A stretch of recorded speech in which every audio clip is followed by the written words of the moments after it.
So Shooty Gatwa told everyone, don't watch, turn off the TV, go touch grass. It turns out everyone did. Doctor Who, some people have misreported this. Some people have said they are the lowest ratings. They're not the lowest ratings, actually. The lowest rating is 2.2 million. Both of these episodes got, well, one got 2.6, episode 1, and then they released them at the same time. So episode 2 got 2.4 million views. So they're very close to the lowest views. But what's so funny about this is, 200,000 people watched the first episode and then thought, no, to hell with this. I'm definitely not watching number 2. That's actually the funniest part. That's the take home from it. So here you go. We've got this article here from That Park Place. It says, after Shooty Gatwa told potential Doctor Who viewers to not watch the show and turn off the TV and go touch grass. That's an important part. Overnight ratings appear to indicate that many took his advice, as the numbers are terrible. So Doctor Who TV reports, so it's them reporting it. The first episode, Space Babies, managed to bring in 2.6 million viewers, while the second episode got 2.4 million viewers. So literally 200,000 just dropped off from episode 1 to episode 2. It's also a near 50% decline in viewership for both episodes compared to Shooty Gatwa's debut episode in the Christmas special, The Church on Ruby Road. Overnight viewers got 4.7 million. So they watched that and was like, I'm good. Actually, I'm very good. Space Babies is a 45% drop compared to that. And The Devil's Cord is a 49% drop. Wow. So, yeah, I mean, it's not good. What is very funny, though, is when you start to pass it up with other episodes of previous Doctor Who's. That's when you really see just how bad it is. So the massive decline in viewership comes in the wake of The Church on Ruby Road already setting records for terrible viewership. Gatwa's debut ratings are the second worst in the show's entire history, which is true. 2.2 million is the lowest. In fact, Jodie Whittaker's debut episode, The Woman Who Fell to Earth, had overall viewership of 10.96 million. So we were in double digits. Now we're in single digits. So that alone is really bad. I mean, 10 to 2 now. That's, yeah. So the only Doctor Who debut that Gatwa sort of beat was the first episode of Doctor Who with William Hartnell as the first Doctor in An Unearthly Child. And that episode aired back in 1963 with 4.4 million viewers. However, Hartnell's first Doctor would see viewership increase. How does that work? How did Gatwa debut beat that with 4.4 million viewers? That doesn't make any sense. I guess both episodes, maybe they're counting as a group, but that still doesn't make any. I don't know. Don't understand this, how they've labeled this one out. But that's also really bad because if you're viewing it in terms of the UK populace, adjust it for inflation, I guess, because the UK population has exponentially increased. In fact, the UK population has basically doubled in quite in sort of that time. So that's really, really bad when you're figuring that out as well, when you're looking at it from that perspective. Forget the population. How many people actually had a TV in 1963? Let's think about that for a minute. 1950, what? 8, 9, I think, is when television started becoming, a consumer type of thing. Like by 63, there's still a lot of people who didn't even have a TV yet. Yeah. Yeah, absolutely. Absolutely. So you factor all of that into it. I mean, these are astonishingly bad, like really bad. But they've been pushing this like super, super hard. And at the weekend, I found some interviews with Russell T Davies. I mean, if you watch my videos culture, you would have seen this. Where Russell T Davies just talks about how gay and queer he is for an entire interview, and that's supposed to make you want to watch Doctor Who for some weird reason. I don't understand. It's like it's the weirdest thing.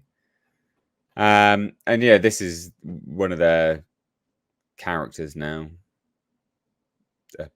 a drag queen, who apparently, because people found my video on it really offensive, which I don't care. apparently this is supposed to be a woman, right? Obviously, it's not. It's a man dressed up in drag, but still wants to be considered a woman. Like, we are living in the biggest fucking clown show. Like, I never thought we could live in this like clown a show. rejected Hocus Pocus design. I was just going to say, yeah, it looks like some dude trying to do Bette Midler from Hocus Pocus. Yeah. So there you go. I've rambled enough. Over to you. I'll go to you, Culture. I'm just not surprised. It was, I mean, literally, don't watch. Nobody did. Thank you very much. And again, these are just overnight numbers. And of course, they're going to try to keep the iPlayer numbers as quiet as they possibly can for a long time so they can eke out some decent numbers there.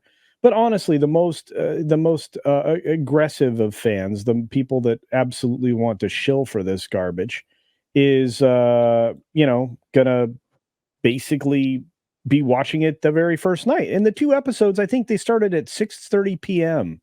Correct? On BBC One? Yeah, I think so. I mean, it was before. So it was before that absolute fast Eurovision Song Contest thing that was on. That had like 10 million viewers. So, people saying, well, it was the weather. People were out because of the weather. No, they weren't. They just didn't want to watch this shit. Because plenty of people just sat inside and watched a bunch of narcissistic wankers at the Eurovision talking about, singing about, sucking people off or some crap. I don't blame them. I don't particularly care because I didn't watch it because I'm not. But I guess that's my point. Is like it's like you can make all the excuses that you want. I don't care anymore. Anyway, sorry. Yeah. No, you can make all the excuses that you want, but I mean, I'm not making excuses. No, they can make all the excuses that they want, but when you look at this, it's like nobody wanted to watch this. When I made a video on it, I'm like, look, this is terrible, and they told the audience to go away. And you know what? They had already pushed the audience out of the way going into this season with Jodie Whittaker. And then the Christmas special relied on somebody who was actually popular to bring those eyeballs to the show. Because otherwise, the new Doctor, wasn't going to get any love from the very beginning. And shame on Russell T Davies for doing this to this show. Oh, mate, if I had those, the thing is, we'd be here for hours just going through that interview because the amount of narcissism, like the interviewer was like, oh, so, how did you write this? Blah, blah, blah. And he's like, well, I'm a queer writer. I'm a gay writer. And I'm like, fuck it. Yeah, we know, mate. Like, yeah, we know. You don't stop talking about it. That is your entire identity. And he starts talking about mental health and children and TikTok being a good thing. I'm just like, if there ever was a groomer, you fit the profile just perfectly, mate. You are an absolute groomer, like by profile wise, anyway. I can't fight you on that one, my friend. Yeah. Guy's a scumbag. Absolute scumbag.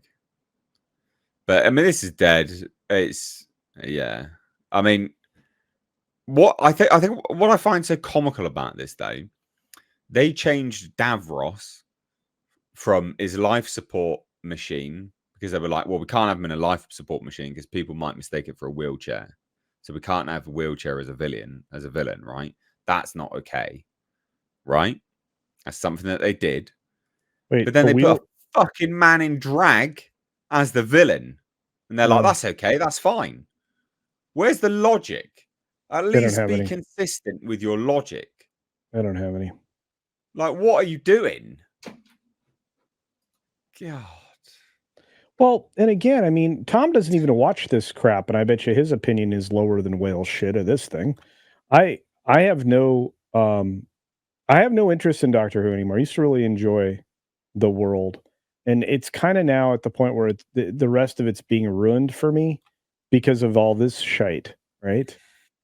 I mean, just that's where I land. I don't know about anybody else, but it's didn't they sad. Also? I'm pretty certain they've also locked comments. No, the reviews on Rotten Tomatoes. Yeah, because they were terrible.com. Like you can't. Oh no, you can read them now. Really? Yeah, but they locked that for like 2 days. Wow. Well, it's But because yeah, of not good. spoilers, Nate. It's not because they're trying to artificially hold the score up. Come on, man.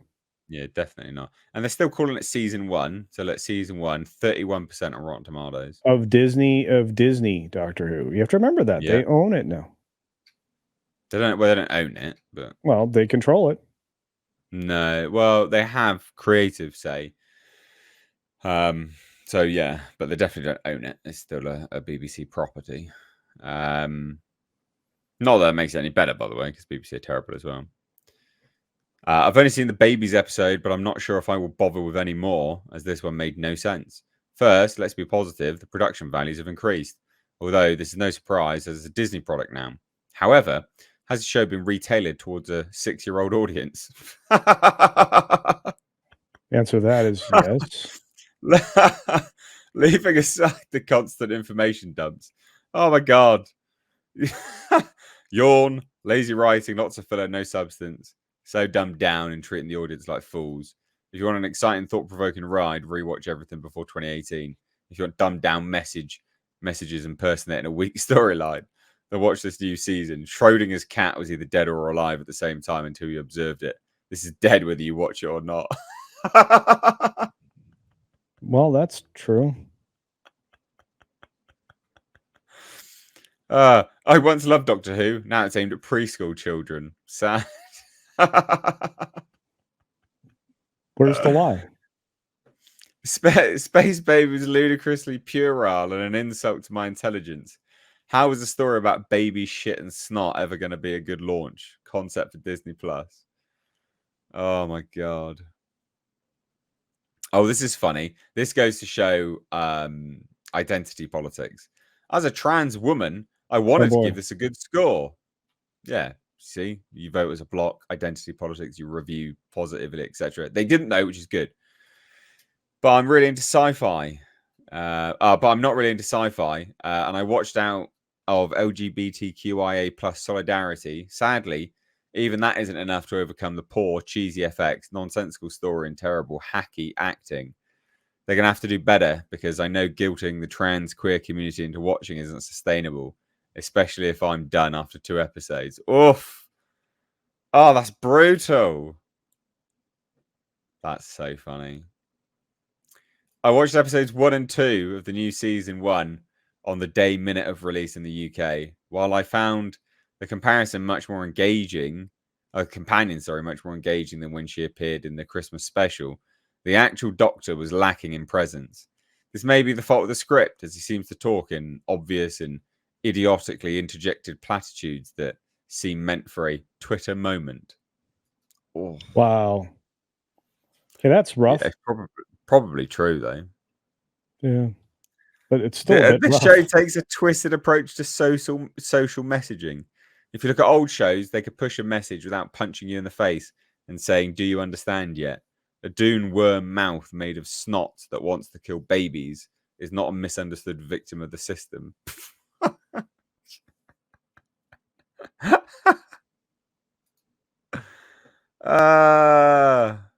This is so funny. Wow. There's a reason. There's a reason we're hiding and or delaying the audience reviews. This show is simply not very good at all. The whole selling point is fictional representation. That is what it is, yeah. But that's not enough to make it entertaining. The writing is bad.